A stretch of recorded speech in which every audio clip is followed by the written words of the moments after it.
Bem-vindo ao programa ENADcast. Eu sou Kevin Cardoso, aluno de graduação no Unimetrocamp. Atenção, que o papo sobre respeito, minorias e diferenças vai começar.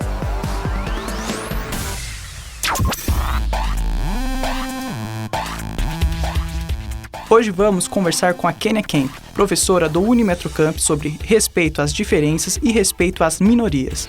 A professora Kênia é historiadora pela Universidade Federal de Pernambuco e mestre em antropologia social pela Unicamp.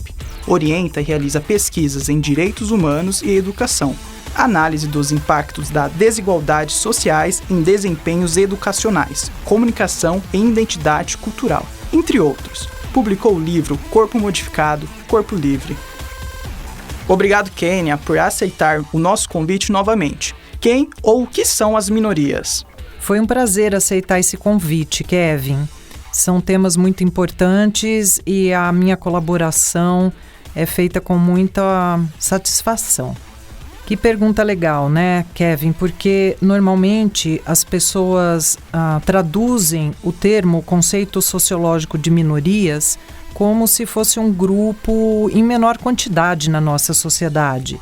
Mas esse termo tem um amplo uso, né, nas ciências sociais, e ele se refere a uma situação de pessoas que estão em subalternidade, independência, em desvantagem em relação a outros grupos ou um outro grupo que tem um domínio perante eles, que tem uma superioridade e que mantém essa minoria em uma condição de inferioridade.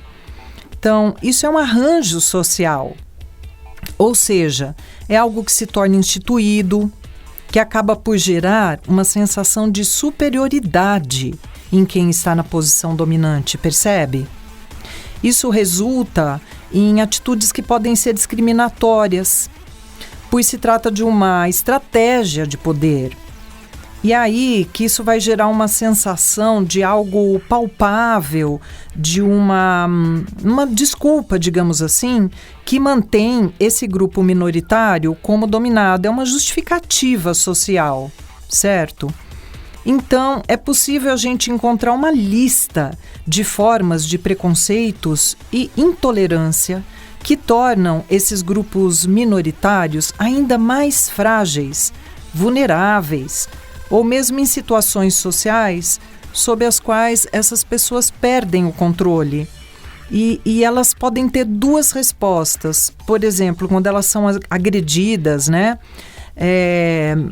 simbolicamente ou até fisicamente, elas podem ou assumir uma postura de submissão, de inferioridade, ou reagir de alguma forma. Nos dois casos é que as respostas aumentam a intensidade dessa situação instituída de inferioridade, pois elas vão servir como um reforço. No caso dessas pessoas não responderem, não reagirem, vai ficar parecendo uma concordância. E no caso delas reagirem, isso pode chegar à violência e levar a atitudes de um conflito direto. Kênia, você poderia me dar alguns exemplos de minorias? É correto utilizarmos esses termos para nos referirmos a esses grupos? É uma pergunta muito importante, porque o conceito de minoria ele não é único no mundo todo. Existem minorias em todos os países, né? É um conceito bastante útil para a gente entender as sociedades contemporâneas. Mas em cada país, em cada região, diferentes populações podem ser consideradas minoritárias, baseados em seu pertencimento étnico, religioso, de gênero, de sexualidade, grupos linguísticos, aparência física ou até de certas tradições culturais. E isso, portanto, vai depender dos grupos que dominam as instituições do local. E aí acontece uma coisa bem curiosa, porque um mesmo grupo pode ser dominante em um lugar e pode ser minoria em outro. Quer ver um exemplo? Os judeus. Eles são um grupo hegemônico em Israel, eles são dominantes, mas eles são considerados minorias em todos os outros países onde eles se encontram estabelecidos. E os judeus estão espalhados, né, pelo mundo todo. Então, onde há predominância não judaica, católica, ou das religiões judaico-cristãs, né, eles são minorias. Na Turquia, né, por exemplo, é um outro exemplo curioso. Na Turquia, os turcos são maioria, mas os turcos que moram na Alemanha são minoritários, percebe? Aqui no Brasil, a gente pode citar como exemplo de minorias as mais conhecidas, né, que tem a ver com esse pertencimento étnico, religioso, de gênero, enfim. Seriam as populações negra, a população LGBTQI+, a população de mulheres, a população indígena pelo seu formato cultural, pelas suas tradições, pela sua origem cultural e étnica, né? E os deficientes, por exemplo. Aí o que acontece?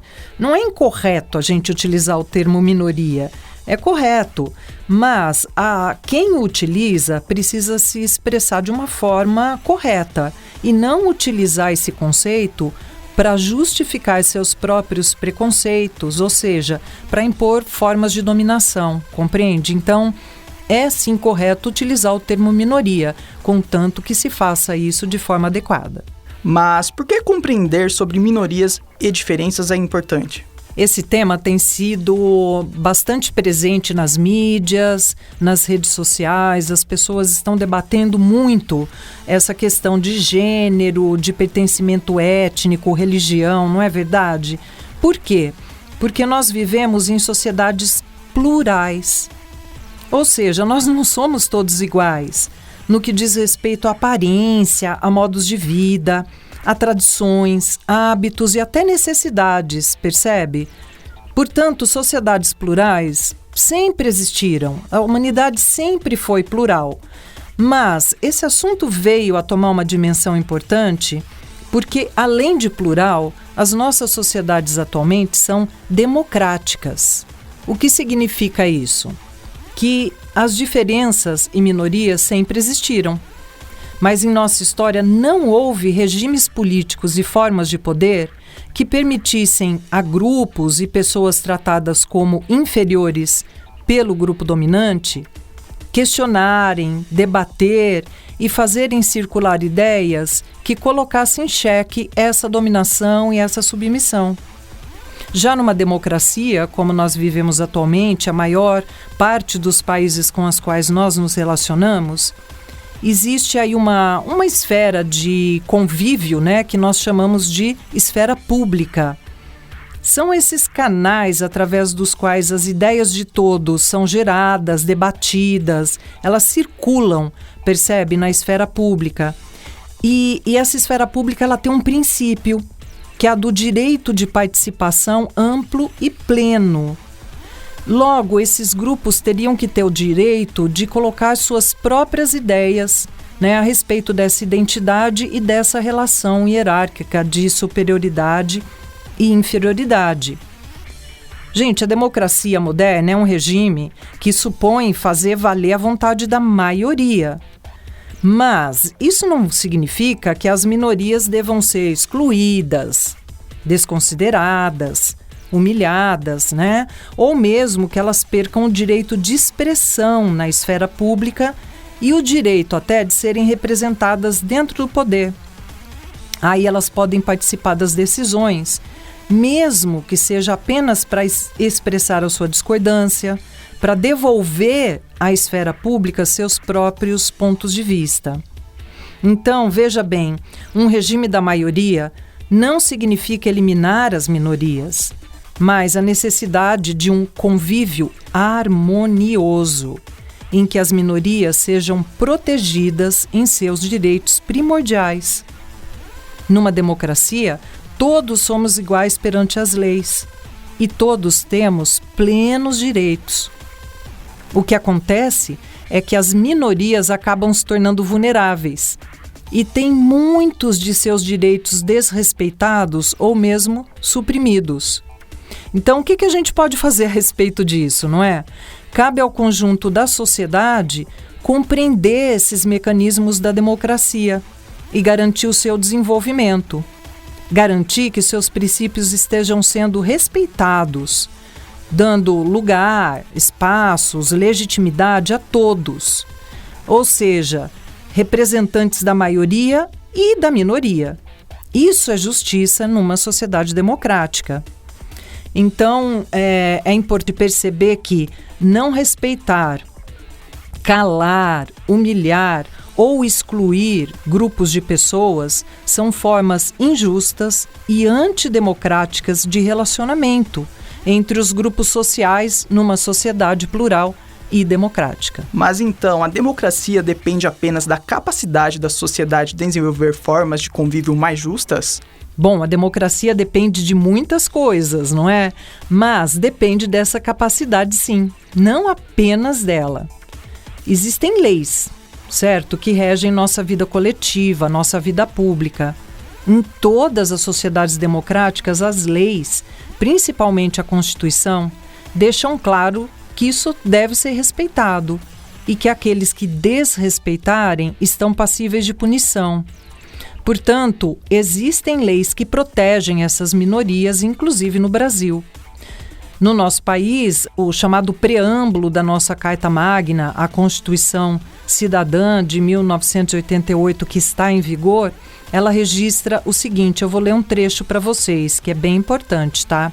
Ela diz assim: nós, representantes do povo brasileiro, reunidos em Assembleia Nacional Constituinte para instituir um Estado democrático destinado a assegurar o exercício dos direitos sociais e individuais, a liberdade, a segurança, o bem-estar, o desenvolvimento, a igualdade e a justiça como valores supremos de uma sociedade fraterna, pluralista e sem preconceitos, fundada na harmonia social e comprometida na ordem interna e internacional com a solução pacífica de controvérsias, promulgamos, sob a proteção de Deus, a seguinte Constituição da República Federativa do Brasil.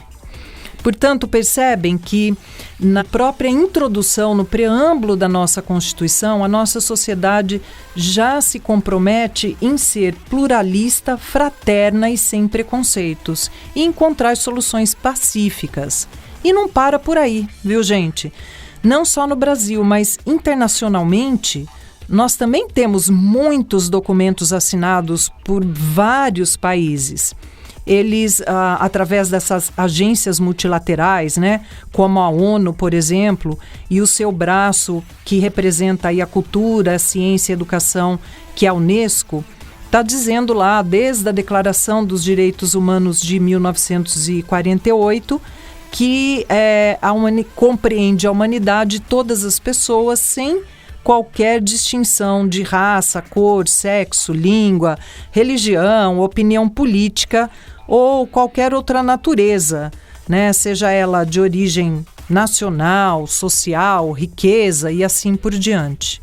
Ainda há outros documentos, né? Como a Convenção para a Prevenção e a Repressão do Crime e Genocídio de 1948, a Convenção da Unesco de 1960, a Declaração dos Direitos das Pessoas pertencentes a minorias nacionais ou étnicas, religiosas e linguísticas, que é um documento de 1992. São vários documentos assinados por vários países. O que é que eles têm em comum, né? Eles nunca utilizam o termo minorias para se referir a esses grupos que estão vulneráveis, mas eles garantem direitos que estão nitidamente expressos nesse texto, igualando as pessoas de qualquer gênero, religião, raça, origem nacional, linguística, cultural, idade, seja lá o que for. Isso é muito importante perceber. Na nossa Constituição, no Brasil, nós temos pelo menos 2 artigos que falam claramente, né, sobre o direito ao exercício dos direitos culturais, a difusão das manifestações culturais, que é o artigo 215, e o outro que é o 216, que fala sobre o patrimônio cultural brasileiro e o direito à identidade, à memória dos diferentes grupos formadores da sociedade brasileira. Então a gente tem não apenas muitos documentos internacionais que protegem essa diversidade, o direito das pessoas carregarem suas próprias marcas, né, sociais, mas também no Brasil a gente tem um conjunto de uma legislação que protege esses direitos. Mas se estou compreendendo bem, apesar de existirem leis, esses grupos continuam a ser desrespeitados? O que se pode fazer em relação a isso? Pois é, infelizmente sim, as leis não são uma garantia de que toda a sociedade compreenda, né, o princípio dessa diversidade desses direitos e respeite. Então, há várias formas que nós podemos utilizar para garantir o respeito às diferenças e o respeito e o direito dessas minorias. Uma delas é um conjunto de práticas do Estado que a gente chama de políticas públicas. Você já deve ter falado em políticas públicas, elas existem em todas as ações do Estado, né? Na economia, na justiça, enfim, em vários âmbitos do Estado. Mas quando a gente quer falar especificamente das políticas públicas para garantir direitos e proteger minorias dessa situação de vulnerabilidade social, nós usamos um termo que é o de ações afirmativas. O que seriam essas ações afirmativas, né? Você poderia estar se perguntando aí, Kevin. Ações afirmativas são políticas que combatem discriminações étnicas, raciais, religiosas, de gênero ou até de casta, com a finalidade de promover a participação dessas minorias no processo político, porque como elas estão excluídas, né, cabe à sociedade brasileira garantir o acesso igualitário à educação, à saúde, a emprego, a bens materiais, entre outros, tá? A gente poderia citar vários aqui. Então, o que são essas ações afirmativas, né? Elas são políticas públicas feitas pelo governo ou até pela iniciativa privada, viu, Kevin? Com o objetivo de corrigir desigualdades raciais presentes na sociedade. Por exemplo, né, acumulada ao longo de anos aqui no Brasil. Essa questão da desigualdade racial, ela é um tema bastante recorrente, né, que atravessa a nossa história, e eu estou dando aqui um dos exemplos para você, tá, para você compreender isso. E como a ação afirmativa busca oferecer igualdade de oportunidades a todos, no caso da população negra no Brasil, a gente tem aí 3 tipos de ações afirmativas. Aquelas que têm como objetivo principal, né, reverter essa representação negativa dos negros, ou seja, voltar a apagar esse quadro histórico de exclusão deles, né, promover, né, em segundo lugar, promover a igualdade de oportunidades e, em terceiro lugar, combater preconceito e racismo. Então, veja, não são só essas, né? Mas tem muitas ações afirmativas. A gente poderia falar, por exemplo, aquelas que visam melhorar a representatividade das mulheres na política. Vocês já devem ter ouvido falar nos noticiários ultimamente, né, a respeito da questão do debate da nossa reforma que está mudando o processo de eleição e da organização dos partidos, onde se tenta melhorar a representatividade das mulheres na política. Também é um outro exemplo de ação afirmativa, percebe? Então, todas aquelas políticas públicas que direcionam para essas minorias alguma ação que não é um privilégio sendo concedido. Vejam bem, não se trata de um privilégio, né? Cotas raciais, cotas partidárias para mulheres, isso não significa que está sendo dado um privilégio. Pelo contrário, está tentando se reverter um quadro de exclusão anterior, para que a gente tenha uma sociedade mais igualitária, mais equitativa. Mas, olha só, Kevin, as ações afirmativas não são a única forma, tá?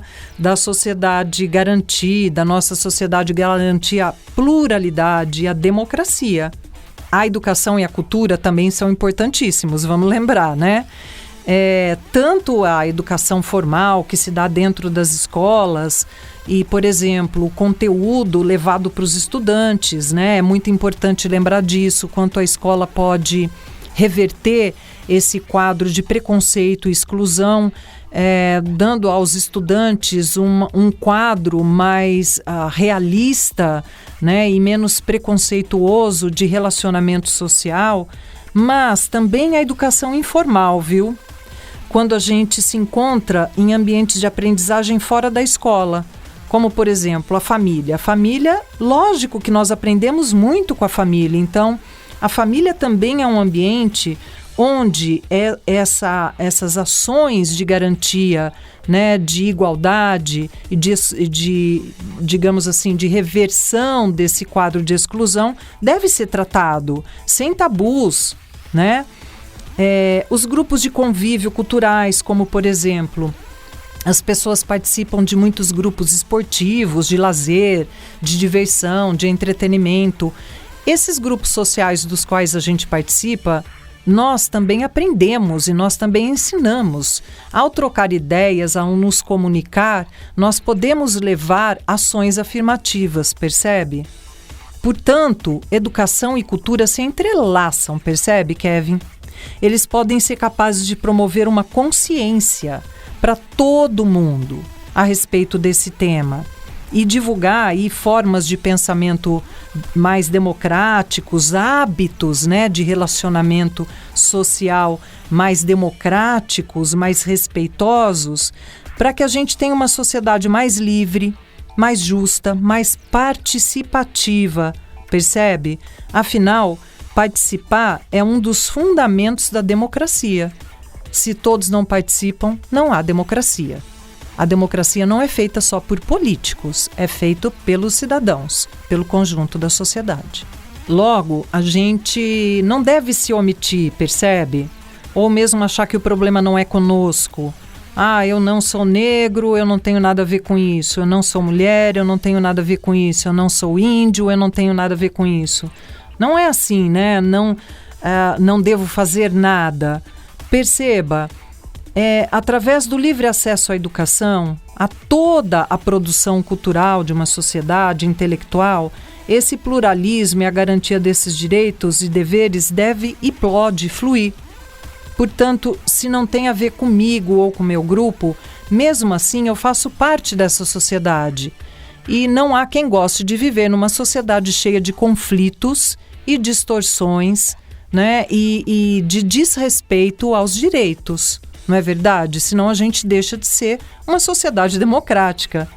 Então, gente, na produção cultural, deveríamos, né, lutar, batalhar para garantir espaço de manifestação a essas diferentes matrizes culturais e identitárias aí que formam o nosso povo. Todos têm o direito e devem ter oportunidades iguais para se expressar. E a concordância, né, com essas manifestações, mesmo que você não faça parte, mas você legitimar, dar apoio a essas manifestações, isso sim é uma cidadania, é uma atitude cidadã, percebe? Logo, a gente pode mostrar que essas diferentes tradições, crenças, aparências, formas de encarar o mundo, né, essa visão de mundo de cada grupo, pode colaborar para enriquecer a todos nós. Vamos lembrar que a cultura, ela é um terreno de diversidade, de riqueza de expressões, né, e que a gente pode e deve valorizar. A cultura não é um bloco homogêneo, onde existe apenas uma forma de compreender o mundo. E não é assim, não foi assim em toda a história da humanidade. Portanto, vamos partir do princípio que o ser humano gosta e precisa de diversidade. Por isso se fala tanto em representatividade, Kênia? Exatamente, percebe? Ser representado não é apenas ocupar cargos públicos de comando em organizações, no governo, nas empresas. Ser representado é se ver reconhecido nos espaços públicos, como, por exemplo, a produção audiovisual, a imprensa, a publicidade e todas as artes. Uma sociedade que seja plural e democrática é aquela que permite a todos os grupos ocuparem espaços para se expressar. Essa sociedade deve permitir a todos o acesso ao conjunto, a toda essa diversidade de práticas culturais, econômicas, políticas, religiosas. Enfim, né, Kevin? Representatividade é uma forma de garantir direito de participação a todos, percebe? É através dessa representatividade que é possível a gente derrubar preconceitos e atitudes de intolerância. Mas se vivemos em uma sociedade com liberdade de expressão, expressar intolerância não é um direito? Veja bem, essa é uma pergunta muito importante e as pessoas precisam compreender que expressar livremente as ideias não é o mesmo que liberdade para disseminar ódio ou intolerância. Ódio e intolerância são sentimentos, são reações, são atitudes que podem ser apenas mentais, mas que podem gerar atos físicos, como, por exemplo, a violência. Afirmar a liberdade de expressão, Kevin, é afirmar a liberdade de fazer circular informações verdadeiras, informações fundamentadas, para que isso gere um debate social e que permita a todos formar um ponto de vista. Esse ponto de vista pode ser bem fundamentado em informações verdadeiras, mas pode ser bem aí uma mera opinião pessoal, percebe? Opinião não é algo necessariamente verdadeiro e sustentável num debate. Para haver liberdade de expressão, é necessário que seja fundada, que as ideias sejam fundadas num princípio anterior, que é o do direito à pluralidade. Todos somos seres humanos. E o preconceito, o ódio, a intolerância podem ser transformados. Quando pautamos a comunicação pública pelo respeito, pela argumentação com base e fundamentos verdadeiros, isso sim permite uma sociedade com liberdade de expressão. Já a intolerância é uma forma de violência e não existe direito à violência. Simplesmente expressar xingamentos, adjetivos humilhantes, a impossibilidade de aceitar o diferente é um problema de comportamento e não um direito. As pessoas que fazem parte dessas minorias muitas vezes não controlam os elementos que os tornam parte delas. Elas não escolheram nascer de uma determinada cor, nascer em uma determinada cultura, ter uma determinada religião. Muitas vezes não é uma questão de opção. Então, cabe ao restante da sociedade que não faz parte desses grupos respeitar e difundir direitos e liberdade de expressão, e não ódio e violência. Então, finalizando por aqui, eu espero ter colaborado, Kevin, com você e com muitos outros que têm dúvidas a respeito desse assunto, sobre minoria, para a gente ter esclarecido e poder debater de uma forma mais coerente, mais bem fundamentada, não é verdade? Afinal, todos nós queremos uma sociedade pacífica, com soluções que levem a todos os seus direitos. Muito obrigada. Obrigado pelas suas informações, professora Kênia. Foi muito bom recebê-la aqui no programa e poder saber mais sobre representatividade, o respeito a minorias e a democracia. Importantes temas para a nossa vida em comunidade e também para você, enadista. Fique ligado que você vai receber mais informações que vão te ajudar a estar preparado para o ENAD. E você sabe que o ENAD é importante para você. Abraços e até!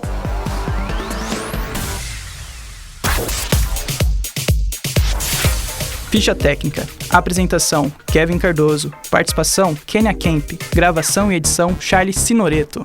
Produção: Agência Experimental de Publicidade e Propaganda, Agência Polis, Estúdio de Design Gráfico e Focal ENAD. Direção: Luiz Carlos Correia e Helena Navarrete. Realização: Centro Universitário Unimetrocamp.